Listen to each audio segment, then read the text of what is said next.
As soon as we wrote episode 9, we knew that it was going to have to operate on a scale that we'd never operated before. We'd had a number of nighttime battles, we've had a number of sieges, but this is the first pitched battle, or at least the first large pitched battle.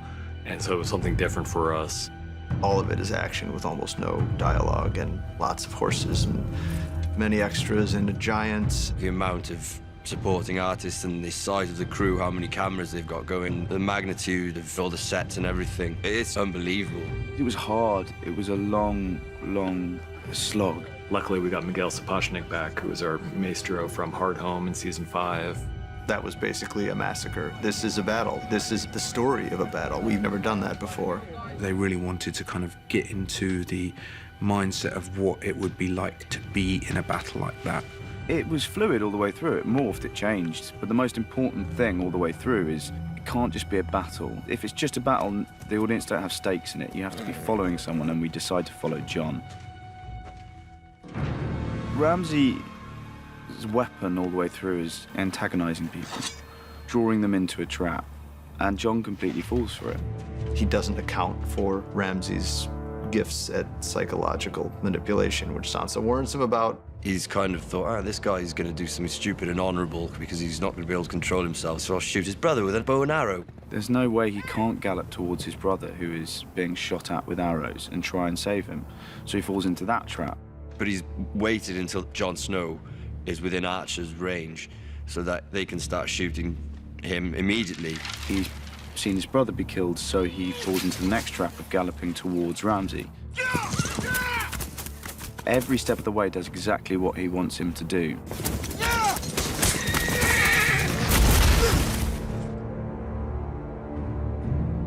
Probably my favorite shot of the whole season is when we're behind Jon Snow and he sees that cavalry wall galloping towards him. And part of the reason it's such a great shot is it's all real. That's 40 horses charging full speed at Kit Harington. Until the last minute, I was stood there facing off against this cavalry charge, which is really scary.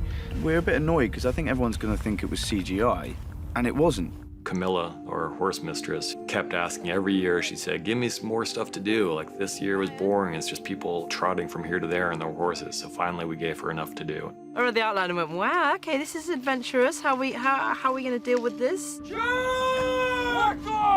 It's the biggest amount of horse requirement I've ever had on Game of Thrones. We flew over in May to kind of start discussing how we were going to prep it, how many horses we were going to use. We decided on 80 in the end. So when we first see both armies, we'll use 80 on the Stark side, and then we use 80 on the Boltons, so we're using the maximum. Then when we start to clash, we'll split it in half. When we had horses charging past me, those are all real horses. I obviously work very closely with Rowley, putting it all together. And we make channels so it looks like they're clashing, but they're not. The horses are actually just passing through, you know, like 2-foot channels so they can clear out. We are going to make that look as close as possible to a collision without actually colliding the horses. So in very tight formation, we'll have those guys cross and they will pull the horses as they cross through. We're falling them onto a very thick falling bed so we don't injure the horses or injure the guys, but we're going to try and make that something that's not really been done before. You want it to feel crowded and mayhem and like, you know, anything can happen anytime, but I really don't want anything to happen anytime. I want what we plan to happen and it look really cool and let's not hurt anybody.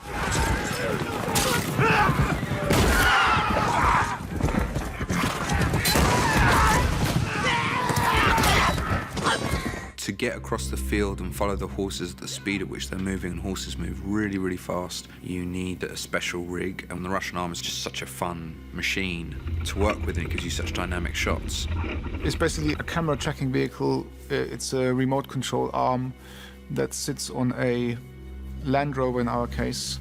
Throughout the Battle of the Bastards, we had a number of tracking vehicles, one of which was the Vampire Bat with the Russian arm on it, on a muddy, slippery field over about 500 or 600 yards with very fast horses. That was the vehicle to chase them properly and get the results we wanted.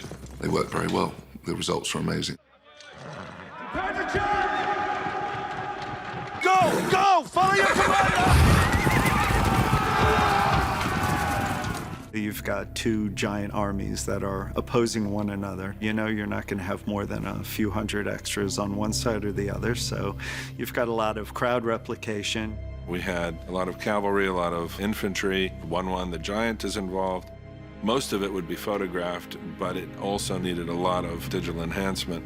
You've got things happening that you can't shoot in any real way. You've got a giant punching out a horse. We shoot horses falling and charging toward one another that we can use as elements, but we start to get into complex areas that we haven't really broken ground with on the series before, where it is fun and exciting, but also very challenging.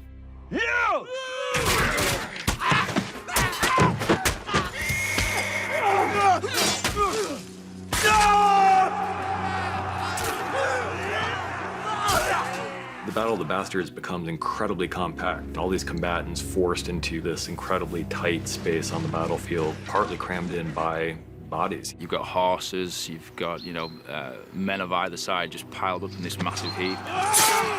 The body pile was absolutely enormous in terms of its scale and ambition.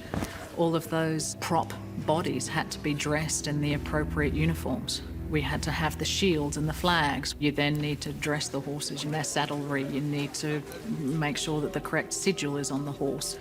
Even though I know that all of these bodies are fake, it was deeply moving. It's pretty grim, it's very brutal actually to look at. I've never seen that before, ever.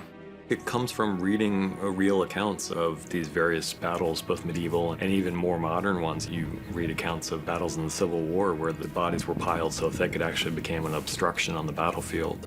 I think what I was finding throughout filming this was moments of giving up. And the first moment we found that was when the crush starts happening and he just stops for a moment. And then he tries to fight his way back and he gets pushed over, he gets trampled.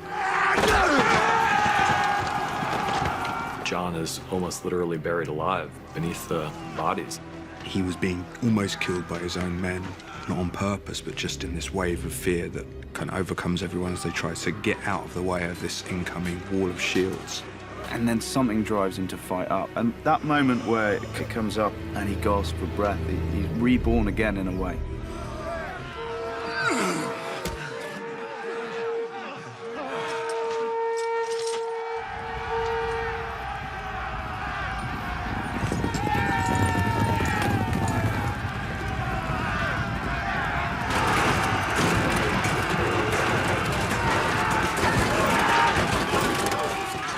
Winterfell's a place that really means so much in the context of the show, and the episode is really about bringing things home. The final act takes place in the Winterfell courtyard, and it ultimately boils down to Jon against Ramsay and Sansa against Ramsay. Always wanted to do a scene with Jon Snow. It's really nice to get to sort of have the two bastards there together, facing off. It's a horrible moment when you see your hero go a bit too far. The only direction I gave to Kit was he's not a human anymore. He doesn't feel any sympathy, empathy for this guy.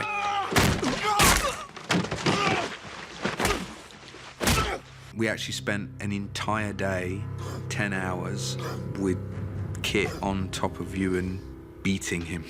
And I just shot it from every single angle I possibly could. And what we wanted to try and get with that was that he's just kneading bread. He's just flattening this person's face, and that's what's changed in Jon for me. A monster has risen in him a bit, which I think should be unsettling for the viewers. There's nothing he wants more than to beat Ramsay to death with his own fists, and then he sees his sister. I think Jon then realizes, as he's about to kill him, he's on the verge of death. He realizes this is your fight, this is your guy to kill, because he understands what she's been through. Where is he? It's a very justified ending so that Sansa has the power in the end. Your house will disappear. Your name will disappear. All memory of you will disappear. It's such a strong moment for her because all her life she's been affected by these men who have just done such terrible things to her. It's nice to get to do a final scene with Sophie after last season. And this is the first moment that you actually hear her say, "This won't affect me and I'm stronger than that." It's my favorite scene. Her walk away, that final shot, was so crucial, and just to get that little hint of a smile just right. I think we ended up making poor Sophie do it, 12 or 13 times in the middle of the night. It's not a big smile, it's just a little hint of a smile. Sophie doesn't say very much, but I think it may be my favorite thing that she's ever done on this show.